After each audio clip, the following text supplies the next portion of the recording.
있었던 사고를 좀 간단하게 소개하고 수업으로 들어가도록 하겠습니다.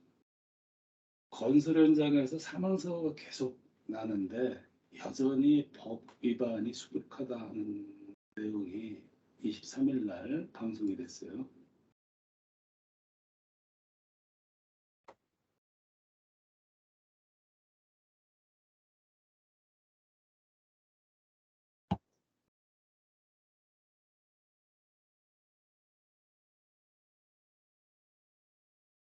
요즘 음성 공유가 안 된 것 같습니다.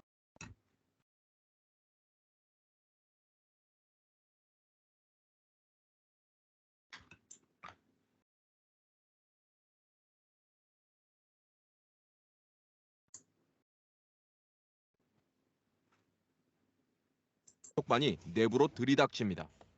중거리가 원래 이게 흰 건가? 아니, 작게를 하다가, 내가 이거 해제 중에. 건물 외벽의 일체형 작업 발판인 시스템 비계를 살피는 단속반. 그런데 30cm가 넘는 틈이 눈에 띕니다. 틈 아래로는 수미터 바닥까지 뻥 뚫려 있습니다. 건물 외벽에 설치되어 있는 이 시스템 비계가 벽과의 간격이 넓다 보니까 작업 도중 추락할 위험이 높습니다. 한 발만 헛디디면 목숨을 잃을 만큼 위험한 상황. 이거는 바로 저희 작업 행동이니까 지금 바로 됐잖아요. 골조 작업이 한창인 4층으로 올라가자 철근을 자르는 그라인더는 덮개조차 없고 감전을 막는 접지는 바닥이 아닌 허공에 매달려 있습니다. 계단 부분에는 추락 방지 안전 난간도 없습니다. 뒤로 운반한 사람은 뒤로 이렇게 가다가 시야가 안 보이니까 넘어가는 경우가. 대전의 또 다른 오피스텔 건설 현장. 나무 판자로 얼기설기 만든 작업대 위에 위태롭게 작업하던 노동자가 단속반에 적발됩니다. 건물 위로 올라가자 외벽과 외부 비계 사이의 이음새가 철사 등으로 허술하게 묶여 있습니다. 이쪽은 이제 인도잖아요, 차도. 지금 보시면 어떻게 보면 전문적인 분야 중에 하나니까 여러분들이 뭐 다 저렇게 다 관심을 갖다가 다 이렇게 내용을 알 필요는 없지만 건설 현장이 여전히 지금 중대재해처벌법이 시행이 되고 그래도 여전히 부실하다. 관리가 전혀 안 된다. 법 위반이 수두룩한 게 아니라 사실 관리가 거의 안 돼요. 그 제 책에는 이 내용이 이제 건설 생산 시스템 부분이 한 4, 50페이지 이상 들어가 있어요. 근데 계속 반복되는 거예요. 사고가 날 수는 있는데 제가 종종 얘기하지만 날 수는 있는데 반복되는 게 문제돼요. 우리 개인도 그렇잖아요. 사람이 한 번 실수하고 두 번 실수하면 세 번 실수하는 거는 좀 안 되는 건데 이 현장이 계속 반복적으로 사고가 나고 옆에 현장에서 사고가 나는데도 불구하고 이쪽에서 똑같은 행태가 반복되고 있다.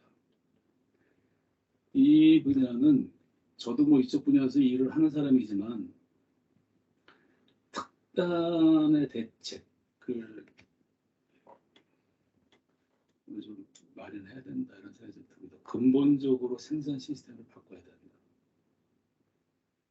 기본적으로는 과거에 빨리빨리 대충 하던 때의 관행이 그대로 남아있다.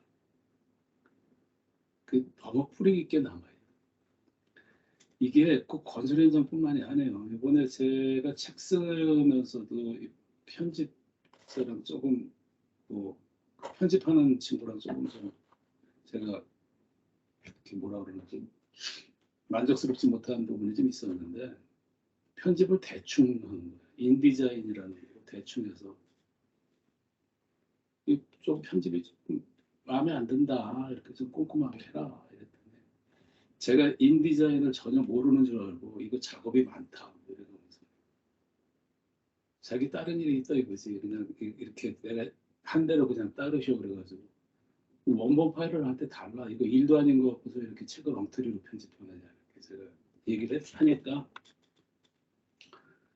이제 그때서야 좀 고쳐줘서 제가 어저께 통과시켜줬는데 이게 대충 그냥 하는 게 너무 관행한 우리 사회에 이제 뿌리 깊게 자리 잡고 이 현장에서 대충 하는 거지. 이거를 계획도 없이 도면도 없이 옆에서 지켜보는 사람도 없이 그냥 하니까 계속 반복적으로 사고가.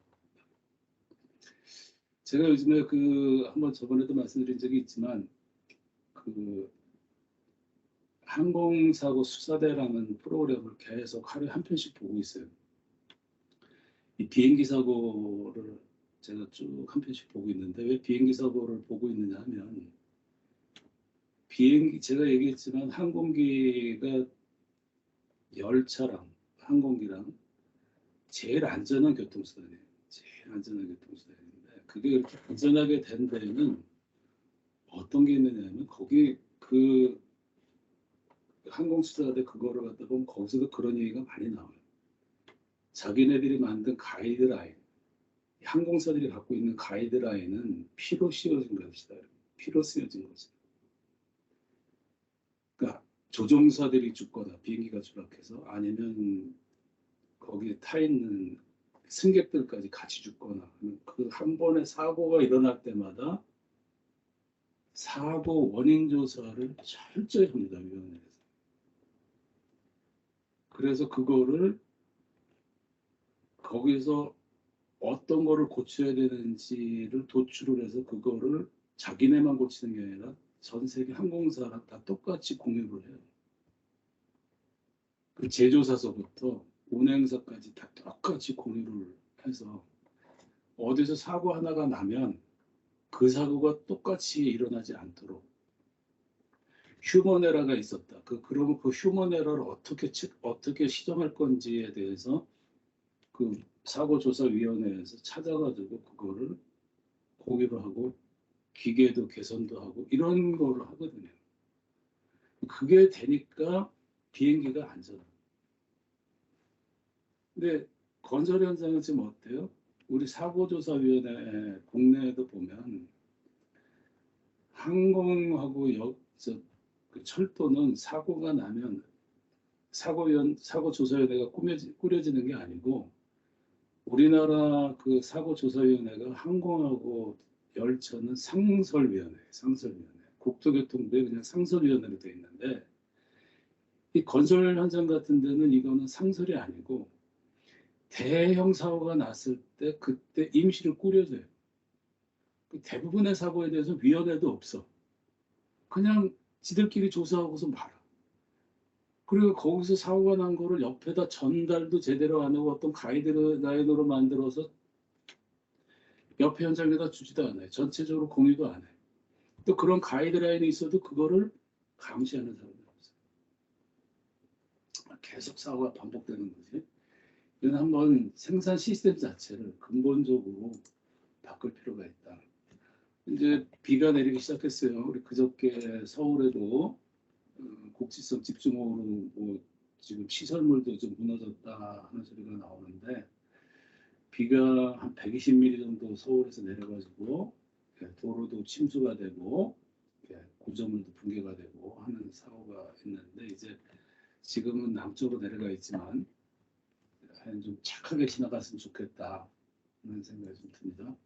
제가 종종 얘기하지만 장마철의 감전사고는 조심하셔야 됩니다. 그리고 아이들한테도 이거는 꼭 얘기를 해주셔야 돼요. 여기도 나오지만 도로를 지나갈 때 가로등이나 신호등 주변에 물이 고여 있으면 절대 그쪽으로 가시면 안 된다. 가로등이나 도로에 물이 고여 있으면 피해가야지 거기에 들어갔다가는 자칫 감전돼서 죽는 사고가 있다. 종종 일어납니다. 꼭 비가 내려서 물이 침수되거나 뭐 산사태가 나서 죽는 것뿐만이 아니고 여기 이제 보면은 잘 안 보이시나요? 이 지금 보면은 가로등이나 신호등을 좀 멀리해라 하는 소리가 나오잖아요. 그러니까 이거는 좀 조심하셔야 된다.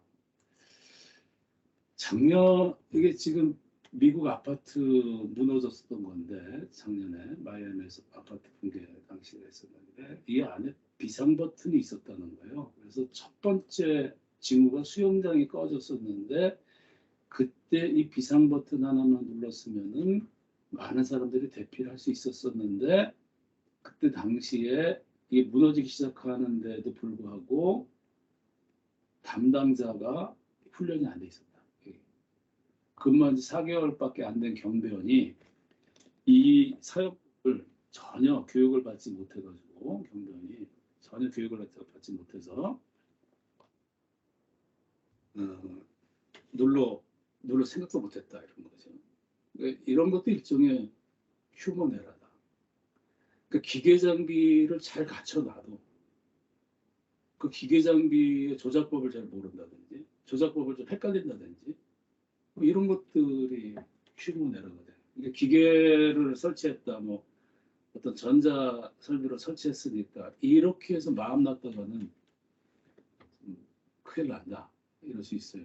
좀 그런 사례들을 잘 봐야 된다. 요즘에 중대재해처벌법이 시행이 되니까 여러 회사들이 스마트 안전 시스템을 갖다가 도입한다. 그래서 각종 센서에 의해서 사람의 안전을 지키겠다 하는 그런 제도를 많이 시행하는데 나중에 면피가 될지는 모르겠지만 법적으로 그 센서라는 것이 항상 만능은 아니다. 센서의 오류 수차게 많아요. 센서의 오류, 센서에서 오는 신호를 해독을 잘못하는 그런 인적 오류는 너무나 많다. 센서에 의해서 그 사물 인터넷 뭐 이런 것에 의해서 내가 안전을 갖다가 보장하겠다, 아니 보장을 받고 있다 이런 거 너무 믿으면 안 돼. 꼼꼼하게 기계가 제대로 정돈이 되는지 그것을 사용자들이 제대로 숙지하고 있는지 이런 것들에 대해서 충분히 하시. 저는 사실 제 자동차가 10여 년 돼서 지금 또 바꿔볼까 하는 고민을 하고 있는데 10여 년 전에 차도 제가 지금 그 안에 있는 기기들의 사용법을 다 몰라요. 여러분들 제가 보시지만 제 또래 치고서는 그래도 이런 첨단이라고 해야 되나 이런 거 쓰는 거에 대해서 이렇게 거부감이 없는 사람인데 근데도 잘 몰라요. 그거를 운전 중에 어떻게 잘못 눌렀다. 그래가지고 신호가 이상한 게 나오면 헷갈려가지고 또 위험할 수도 있다. 실제 항공기 사고도 보면 그런 사고들이 꽤 있어요. 조종사들이 나오는 신호를 잘못 해석해서 큰 사고로 이루어지는 경우가 많은데 창동 민자역사 공사 현장의 가건물 붕괴, 공사 현장의 가건물 붕괴 이런 거는 공사 현장에 대해서는 조금 이번 학기에는 우리가 지진을 하진 않았는데 아프간에서 1,000명 이상이나 죽었다. 제가 좀 모니터링을 좀 할 생각인데요. 1,000명 이상이 지진에 의해서 죽는 참사가 있었습니다. 지난 시간에 이걸 한번 좀 봤어야 되는데 지금 비가 내리니까 이번에도 또 이번 여름에도 이런 논란이 있을지 모르겠는데요. 이건 2020년도에 섬진강에 홍수가 났는데 이 이재호 의원이 이재호 전 특임장관하고 박찬원 가톨릭 지금 안동대 교수하고 이재호 전 특임장관이 토론을 하죠. 보면은 이제 한쪽에서는 4대강을 했던 다른 강에서는 피해가 없었는데 4대강 덕분에 홍수를 막았는데 4대강 사업 덕분에 여기 섬진강은 4대강 사업을 안 했기 때문에 홍수가 난 거다 이렇게 얘기를 하고 박창근 이 카톨릭 관동대 교수는 이 물 전문가란 말이에요. 오늘 수업에도 나오지만 이 전문가인데 오히려 4대강 때문에 더 홍수가 커졌다. 그래서 철거를 해야 된다라는 논의를 해요. 4대강 때문에 이렇게 둘이서 지금 싸움을 하는 이렇게 평가가 우리나라는 이미 하천에 대해서 집중 투자를 많이 해왔습니다. 특히 낙동강과 같이 큰 하천 같은 경우에는 200년 빈대도 견딜 수 있게끔 투자를 해왔다는 얘기죠. 그래서 그 이제 큰 하천 다음에 이제 지방 하천으로 가야 되겠죠. 그다음에 소하천을 가야 되는데 그때 이제 소하천이나 지방 하천에 홍수 예방 사업을 해야 된다라는 게 저희들이 주장이었습니다.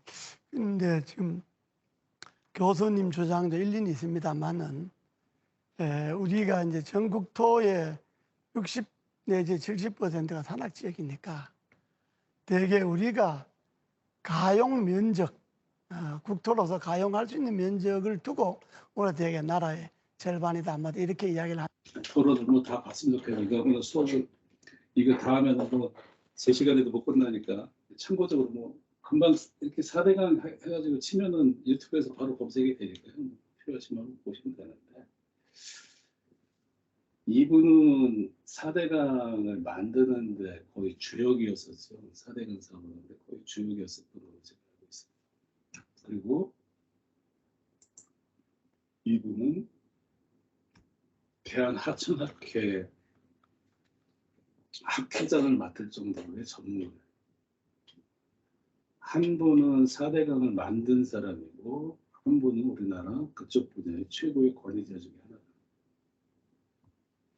두 사람이 토론을 하는데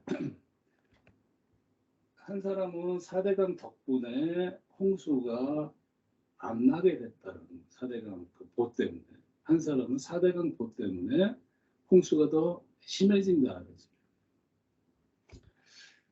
그리고 한쪽에서는 이 양반 같은 경우는 특히 4대강 보를 철거해야 된다는 입장이죠.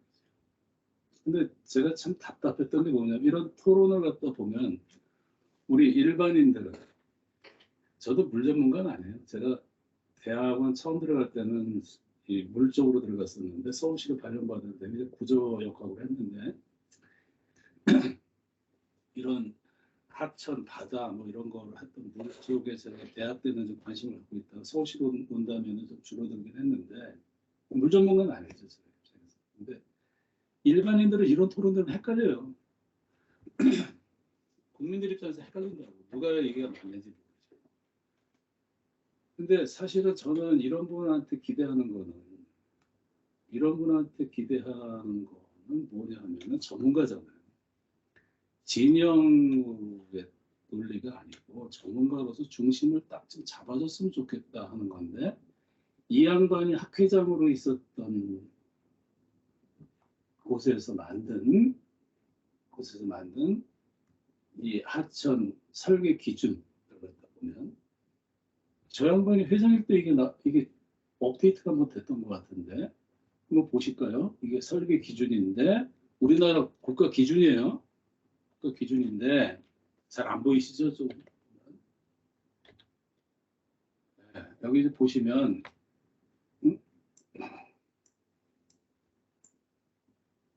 여기 보시면 하천보는 하천 이수시설물로 나와요.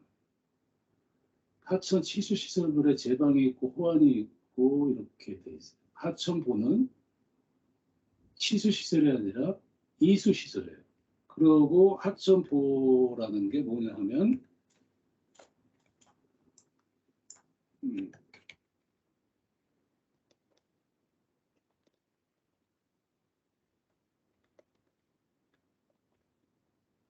죄송합니다. 제가 지금 이걸 잘못 눌러서 많이 써보질 않아서 여기 보시면 하천보라는 거는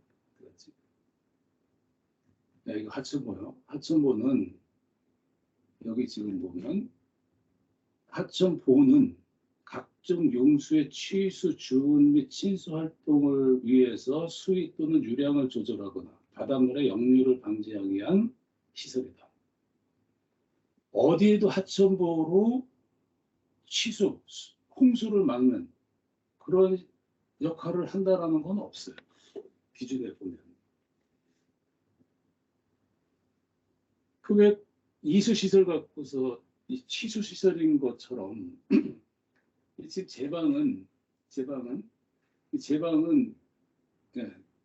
제방은 제네지를 보호하기 위해서 이렇게 해서 짜서 하는데 이거는 분명히 바깥에서 물이 넘어 들어오는 걸 갖다 방지하기 위한 시설인데 이 하천포는 용수가 뭐예요?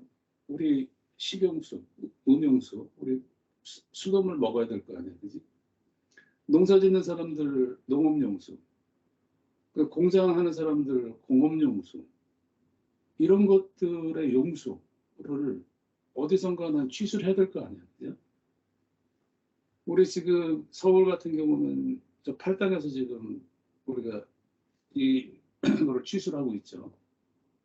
우리 수돗물 거기서 지금 취소하지. 그 다음에 배가 다니게 하고, 아니 물가에서 좀 여가를 즐기는, 이러기 위해서 물을 담아두는 게 하천포야. 그런데 이분들 싸움하는 거는 그거에 대한 얘기가 없어요. 왜 보를 갖고서 홍수를 갖고서 따지는지를 모르겠어요. 분명히 하천포로 막아두면 홍수에는 불리하지. 홍수에 불리한 거예요. 물길을 막아놨으니까, 막아놓고 물을 담아놨으니까 똑같은 물이 위에서 내려왔을 때 거기가 비어있을 때보다 홍수가 더 날 수 있죠. 이거 4대강 보는 분명히 보는 홍수에 불리해져. 그러니까 보를 만들겠다. 내가 용수 때문에 보를 만들겠다 그러면 옆에 제방, 치수 시설들을 보완을 해줘야 돼요. 보호가 만들어져서 홍수에 불리해진 것만큼 옆에 제방을 더 높이 쌓든지 단단히 쌓든지 그래야 된다고. 홍수에 불리한 시설이니까. 그렇게 전개하면 아무것도 아닌 거예요. 그러면 보를 만들었는데 홍수에 불리해졌으니까 옆에 치수 시설들을 그렇게 보완을 했느냐 하는 걸 따져야 되는 거고, 그러면 근본적으로 그 보가 필요하냐 따지는 그 보의 필요성을 따지려면 이 홍수 문제로 필요성을 따지는 게 아니라 우리가 용수가 충분하냐, 가뭄 때. 우리 지금 비 내리기 직전까지 가뭄이었었잖아요. 가뭄 때 우리가 먹을 물, 농사 지을 물, 공장을 운영할 물이 우리나라가 충분하냐? 그거 물 안 담아놓고 다 비 내린 거, 이 여름에 내린 거를 담아놓지 않고 다 흘려보내는 게 맞느냐? 아니 어디다 좀 담아줘야 되느냐? 이거 갖고서 판단하는 문제지. 보호의 필요성은. 홍수 갖고서 따질 문제는 아니다. 그게 필요하면은 보를 만들어야 되는 거고, 용수가 부족하다 그러면, 용수가 충분하다 그러면 보를 만들 필요가 없는 거죠. 그 다음에 용수가 되더라도 여기가 우리가 이거 배를 띄워서 혹시 뭐 산업용이라든지 아니면 그 관광용 같은 것을 우리가 활용할 수 있느냐, 주민들이 조금 더 이 경광을 좀 더 즐길 수 있느냐, 이런 것으로 판단하는 거지. 근데 주된 목적 중에 하나는 용수 공급이다. 이걸 왜 이게 정치적인 논리로 4대강을 갖고서 4대강 보를 갖고서 홍수에 불리하냐 유리하냐를 지금 이걸 철거해야 되느냐 말아야 되느냐를 얘기하는 거예요. 분명히 제가 객관적으로 제가 보면은 홍수에는 불리하다. 불리해진 것만큼 옆에 제방을 제대로 보완을 해야 된다. 이거 논의할 때 보완을 했느냐? 홍수에서 불리해지는 거예요. 이거 분명히 불리해져요. 대신에 용수라든지 아까 주운의 필요성에서 보가 필요한 거냐 아니냐, 이걸 따져서 철거라든지 새로 놓는다든지 하는 거를 판단은 그거로 해야 된다. 홍수로 해야 될 게 아니야. 우리가 용수가 충분하냐. 그 논의에 핀트가 어긋나 있다. 그리고 이런 논의가 사회적 갈등만 유발을 하고 문제 해결은 전혀 도움이 안 되고 잘 모르는 일반 국민들을 괜히 쓸데없는 갈등 상황에 놓이게 한다. 전문가들의 역할이라는 거는 이런 걸 바로 잡아서 객관적인 기준을 딱 객관적인 설명을 해줄 수 있어야 된다는 그게 전문가들의 역할 아니냐. 전문가들까지 정쟁에 이리 저리 휘둘리는 거는 제가 봐서는 안 맞는다. 뭐 그럴 때도 필요할 수도 있겠지만 전문가라는 거는 그거를 국민들한테 소상하게 딱 알려주는 게 쉽게 국민들이 이해하기 쉽게 딱 알려주는 게 좋겠다라는 생각을 합니다.